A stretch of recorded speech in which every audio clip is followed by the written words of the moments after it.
केसरचे तर फायदे खूपच आहे, पण प्रेग्नन्सीमध्ये हे कसं घ्यायचं आणि याचा उपयोग काय, फायदे काय आणि कशा प्रमाणामध्ये घ्यायचं हे आज आपण पाहणार आहे.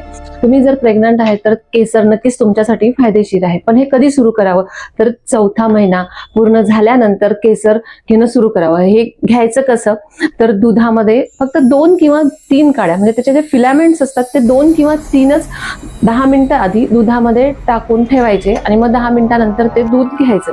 तुम्ही जर दूध घेत नसाल तर शिरामध्ये टाकू शकता किंवा पाणी थोडंसं कोमट करून त्याच्यात 2 फिलामेंट टाका 1 वाटीमध्ये आणि मग ते पाणी नंतर पिऊन घ्या, तसंही चालतं. आता ह्याचे फायदे काय आहेत, तर केसर घेतल्यामुळे पाचन शक्ती सुधारते.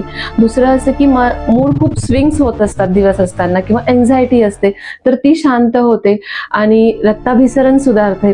आता तुम्हाला झोप शांत येत नसेल तर तुम्ही रात्री झोपताना दुधात 2 किंवा 3 काड्या टाकून घ्या, जेणेकरून रात्री शांत झोप येईल.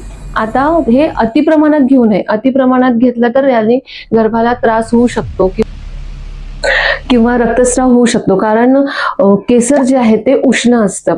आणि दुसरं असं की ते केसर ऑथेंटिक आहे की नाही, त्याचा स्मेल, पर्टिक्युलर स्मेल असतो, तो घेऊन ते तपासणी करूनच केसर वापरलं पाहिजे.